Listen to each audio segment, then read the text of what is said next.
Hello student, हम लोगों के सामने ज्योमेट्री का एक क्वेश्चन है जिसमें ये कहा जा रहा है find the direction cosine L M N of two lines which are connected by the relation.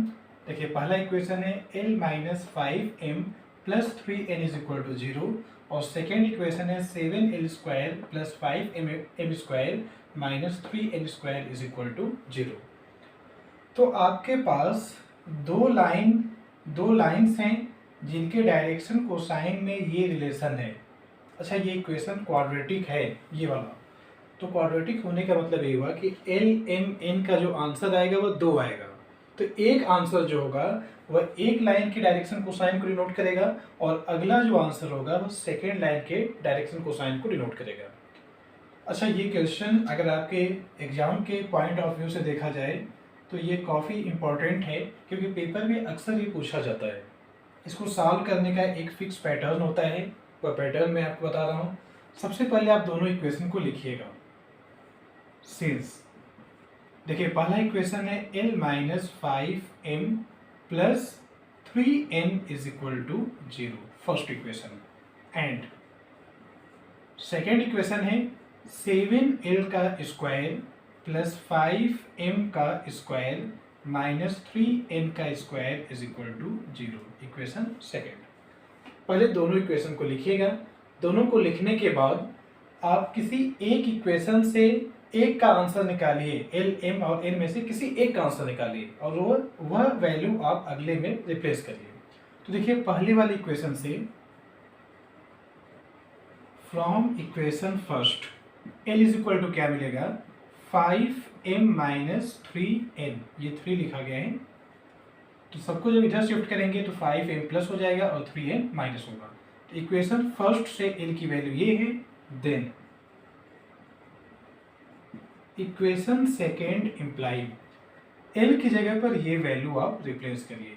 तो 7 और 5m माइनस 3n का होल स्क्वायर l की जगह पर, फिर आपका प्लस 5m स्क्वायर और आगे उसके हैं minus 3n square is equal to 0। आप इसको एक्सपेंड करिए। देखिए जब एक्सपेंड करेंगे 7 को आप बाहर ही लिखिए, इसका स्क्वायर होगा तो 25m स्क्वायर आएगा प्लस 9n स्क्वायर आएगा माइनस 30mn प्लस 5m का स्क्वायर माइनस 3n का स्क्वायर इज इक्वल टू 0। आपने यहाँ पर a माइनस बी का होल स्क्वायर अप्लाई किया है। अब आप 7 को अंदर मल्टीप्लाई करिए।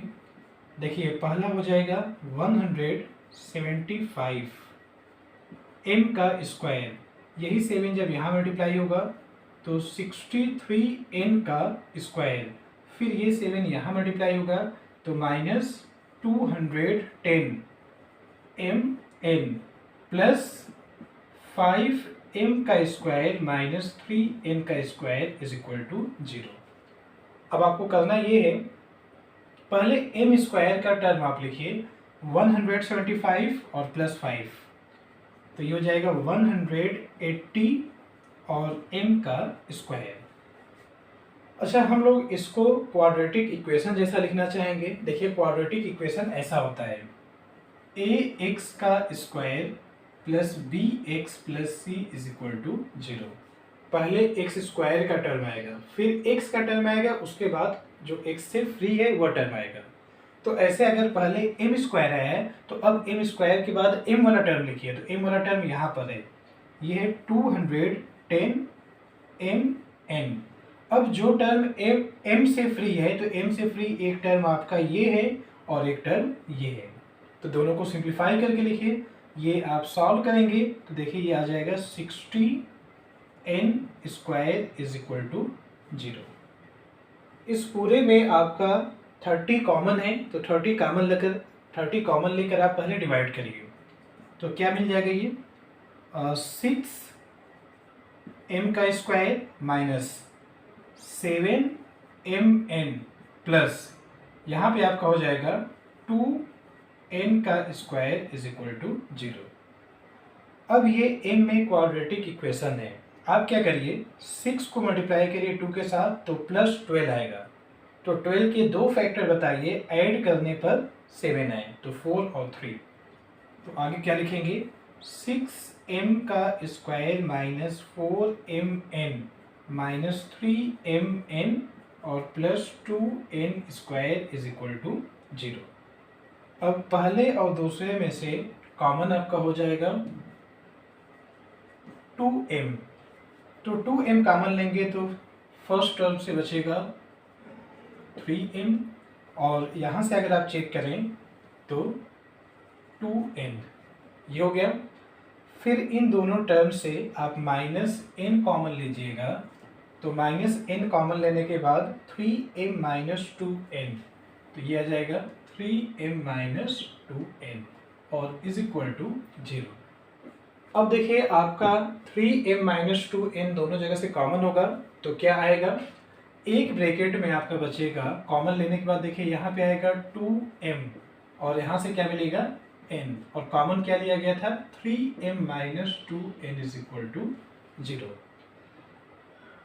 अब हम लोग जब सॉल्व करेंगे तो एक बार इस ब्रैकेट को 0 के इक्वल पुट करेंगे और एक बार इस ब्रैकेट को 0 के इक्वल पुट करेंगे। तो अगर आपने इसको 0 के इक्वल पुट किया तो n is equal to 2m आएगा और आपने इसको 0 के इक्वल पुट किया तो n is equal to 3m upon 2 आएगा। आप अलग अलग उसको 0 के इक्वल पुट करके सॉल्व करेंगे, इतना मिल जाएगा। पहले हम लोग ये लेकर सॉल्व करते हैं, तो क्या लिखेंगे केस फर्स्ट,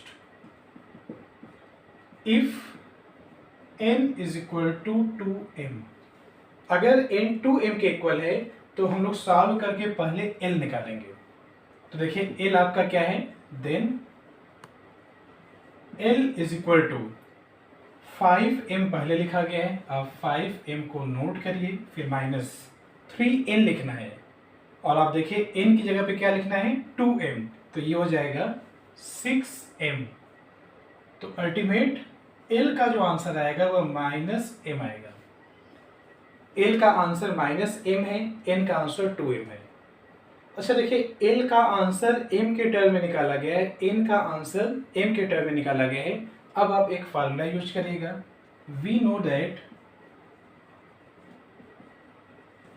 पिछले क्लास में आपको बताया गया था कि l square plus m square plus n square is equal to 0, ये बताया जा चुका है।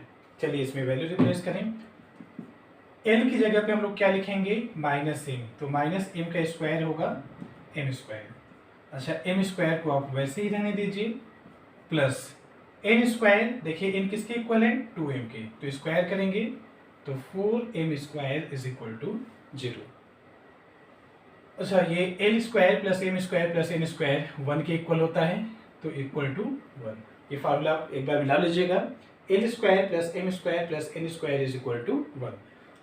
अब इसको आप सिंप्लीफाई करिए, तो सिंप्लीफाई करने पर 6m square is equal to 1 आएगा। तो m जब आप निकालेंगे तो 1 अपान रूट 6, ये m का आंसर आ गया।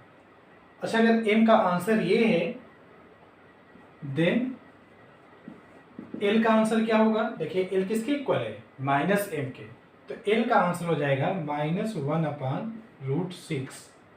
एंड अब n का आंसर निकालें, देखिए n किसके इक्वल है 2m के और m का आंसर 1 अपान रूट 6 है, तो n आ जाएगा 2 अपान रूट 6। हेंस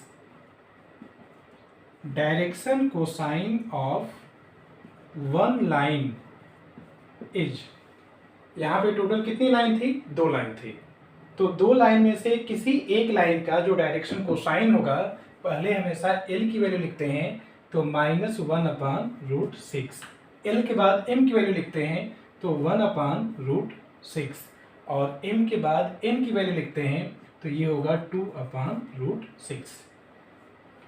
अच्छा जैसे केस फर्स्ट लेकर सॉल्व किया गया है, सेम इसी कॉन्सेप्ट का यूज करके केस सेकंड लेकर सॉल्व करिए। केस सेकंड में n की जगह कितना लिखेंगे 3m अपान 2। फिर जैसे जैसे ये सॉल्व किया गया वैसे आप सेम सॉल्व करके अगला आंसर निकाल सकते हैं। तो एक बार फिर से मैं ये पूरी चीज़ें आपको बता दे रहा हूँ, इसमें क्या क्या किया गया है। इस क्वेश्चन में ये कहा गया कि 2 लाइन है उनके डायरेक्शन कोसाइन LMN में ये रिलेशन है।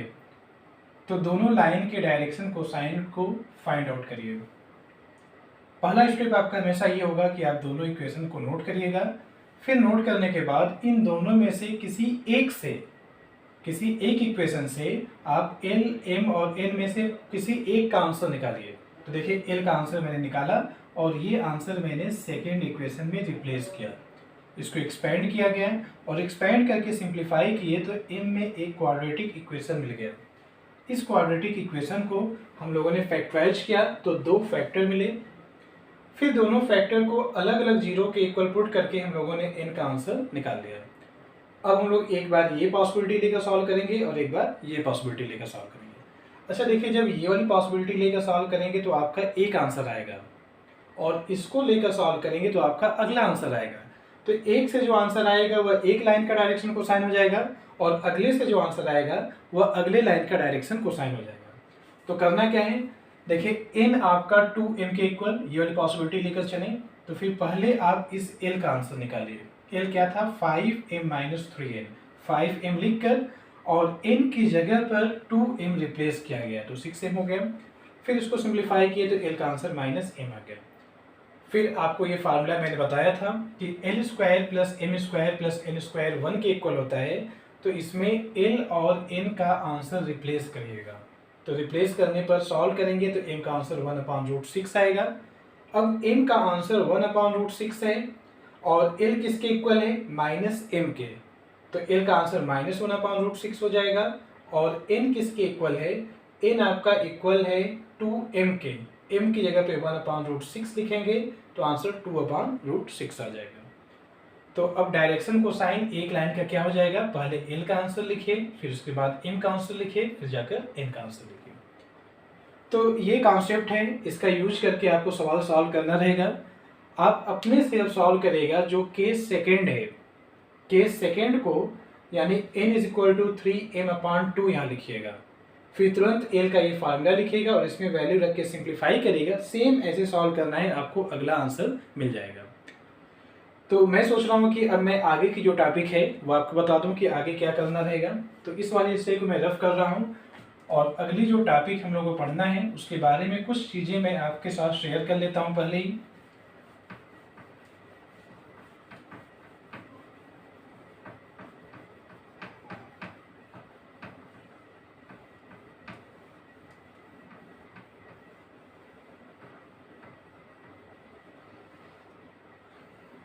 देखिए, अगली जो टॉपिक है वह ये है एंगल बिटवीन 2 लाइन्स। अगर 2 लाइन आपके पास है तो उन लाइन के बीच में जो एंगल होगा उसके लिए एक फार्मूला होता है। वह फार्मूला मैं आपको बताने वाला हूँ। देखिए, सपोज एक लाइन है L1 और अगली कोई लाइन है L2। अच्छा, जो पहली लाइन है इसका डायरेक्शन कोसाइन है L1, M1 और N1।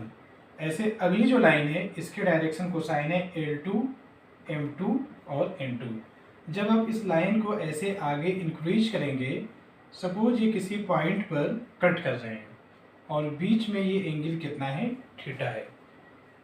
तो फार्मूला ये होता है cos theta = L1 L2 plus M1 M2 plus N1 N2। Direct आपको मैं फार्मूला लिखा रहा हूँ क्योंकि इस फार्मूले का डेरिवेशन आपके एग्जाम में नहीं आएगा। तो अभी मैं आपको जो चीज़ें करा रहा हूँ वह एग्जाम में जो चीज़ें पूछी जाती है उसी के अकॉर्डिंग मैं आपको बता रहा हूँ। तो अगर आपको 2 लाइन L1 L2 के डायरेक्शन कोसाइन मालूम होंगे तो cos थीटा, थीटा क्या है, उन दोनों लाइन के बीच में एंगल है। तो cos थीटा निकालने का ये फार्मूला होता है। 2 रिजल्ट इस पर और होते हैं, नोट करके हम लोग उसको लिख लेते हैं। फॉर पैरेलल, देखिए अगर 2 लाइन पैरेलल होते हैं तो उसकी कंडीशन ये होगी L1/L2 = M1/M2 = N1/N2। कभी भी अगर आपको दो लाइन दे दिया जाए जिसके डायरेक्शन कोसाइन मालूम हो तो पैरेलल होने की ये कंडीशन होती है। तो ये एक पहला नोट हो गया। Second note, for perpendicular lines. अगर आपको परपेंडिकुलर लाइंस के लिए कंडीशन लिखना होगा तो वह कंडीशन ये होती है, L1 L2 plus M1 M2 plus N1 N2 is equal to 0। ये दोनों बहुत ही इंपॉर्टेंट रिजल्ट होते हैं जो आगे अगले एक्सरसाइज में हम लोग यूज करेंगे।